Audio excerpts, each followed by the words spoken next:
Friends नमस्कार। आप लोगों के लिए एक बड़ी अपडेट है। ध्यान से समझिएगा कि जैसा काफ़ी टाइम से ये वादा किया जा रहा था, पिछले 2-3-4 दिनों से, आज मैंने बोला भी है कि आज की मीटिंग से पहले आपकी वेबसाइट लाइव हो जाएगी, आप डिपॉज़िट्स कर पाएँगे और आपका टास्क कल मॉर्निंग से स्टार्ट हो जाएगा। लेकिन जब आपकी वेबसाइट लाइव होगी, तो उसके फीचर्स क्या होंगे ध्यान से समझिएगा। आप सभी लोगों की केवाईसियाँ रीसेट होंगी। आप अपना नाम, मोबाइल, मेल आईडी शायद भी सही कर सकते हैं, लेकिन बैंक करेक्शन तो 100% फिक्स है।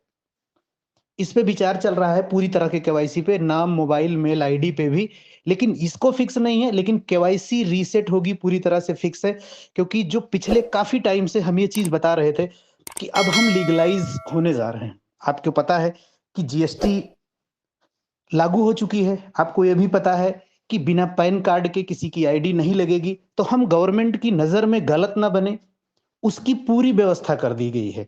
आपका यूपीआई पेमेंट, क्यूआर कोड, इस पे काम चल रहा था। तो अगर आप सोच के देखो कि यूपीआई पेमेंट और क्यूआर कोड आएगा, तो वहाँ पे कोई फेक हो ही नहीं सकता। फेक क्यों नहीं हो सकता? पहले क्या करते थे, हम अकाउंट नंबर को कॉपी करते थे और भेज देते थे, कभी-कभी गलती से किसी दूसरे के अकाउंट में जाता था, कहीं कुछ जाता था। तो अब क्यूआर कोड और यूपीआई आईडी होगी तो निश्चित रूप से, खास करके क्यूआर कोड पे आप करेंगे तो बिल्कुल एग्ज़ैक्ट टाइम में उसी खाते में पैसा जाएगा।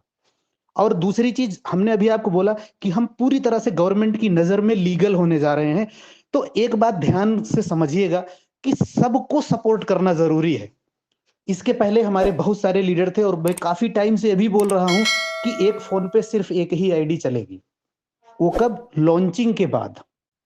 लेकिन हमेशा के लिए हम लीगल रहें, गवर्नमेंट की नज़र में लीगल रहें, हम पूरी ज़िंदगी चलें, उसके लिए एक नाम से एक ही केवाईसी रहेगी। अभी तक बहुत सारे लोग, चूँकि जिनको पता है कि हम कुछ नहीं जानते, वो ये नहीं जानते कि हम सब कुछ जानते हैं। क्योंकि एक अकाउंट पे सिर्फ़ एक आईडी चलेगी, एक केवाईसी लगेगी। PAN card, Aadhaar card, account number, IFSC code, सब कुछ एक ही पर्सन के नाम से होगा। और इस पे मैं बोल्डली बोल रहा हूँ, किसी का निकनेम नहीं चलेगा, पप्पू, गुड्डू, सोनू।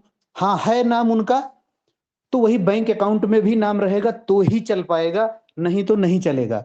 जिस नाम से आप आईडी बनाएँ, उसी नाम का अकाउंट हो, होल्डर हो, तभी दोनों सेम होना चाहिए, दोनों की केवाईसी होनी चाहिए, सारी चीज़ें सेम होना चाहिए। इसको ध्यान रखिएगा। अपनी पूरी टीमों तक ये मैसेज 100% जाना चाहिए। अगर ये मैसेज नहीं जाता है और जैसे ही वेबसाइट लाइव होगा, अगर उन लोगों ने इस बार गलत केवाईसी की, तो सीधे-सीधे इसका मतलब है उनका अपलाइन ज़िम्मेदार होगा, क्योंकि ये चीज़ें बहुत टाइम से चली जा रही हैं। हमें गवर्नमेंट को टैक्स भी देना है, जीएसटी भी पे करना है, इनकम टैक्स भी पे करना है। तो अब दुनिया में आप ये भी जानते हो, जब कोई भी कंपनी ग्रो करती है, तो किसी न किसी तरीके से वो पीछे लगती है। तो हम वो मौका ही नहीं देना चाहते। आप सेमिनार में आओ पूरी तरह से, उसके पहले से ही हम पूरी तरह से लीगलाइज़ हो जाएँगे। पूरी डंके की चोट पे कह सकेंगे कि हम 100% लीगल हैं। हम जीएसटी भी पे करेंगे, हम इनकम टैक्स भी पे करेंगे। लेकिन याद रखिएगा कि अगर कोई पर्सन ये बोलेगा कि एक ही नाम से हम 3-3 अकाउंट में पैसे लें, ये कतई होगा नहीं, नहीं होगा तो नहीं होगा। सिर्फ़ एक आईडी पे एक ही नाम केवाईसी होगी, दूसरा नहीं चलेगा। किसी का निकनेम नहीं चलेगा। जो ऊपर नाम होगा वही नीचे होगा। ऊपर नाम का मतलब ये है कि जो अकाउंट जिस नाम से बनेगा उसी नाम से केवाईसी होगी। दोनों नाम सेम होने चाहिए। इसका ध्यान रखिए। वेबसाइट लाइव होते ही आप सब कुछ, सारा करेक्शन पहली बार अपने हाथ से कर पाएँगे। सारा करेक्शन अपने हाथ से कर पाएँगे। फिर से बोल रहा हूँ, तो इसलिए कोई भी पर्सन किसी का करेक्शन करना है तो परेशान मत होइए, ठीक है? और कोशिश करिए कि आपका आईडी पासवर्ड किसी को भी शेयर मत करिए, खुद के ही हाथ से करेक्शन कर लेना। लेकिन जल्दीबाजी के चक्कर में प्लीज़, प्लीज़, प्लीज़ गलत मत करना, क्योंकि उसके बाद सुनवाई होने की संभावना ना के बराबर है। Thank you so much.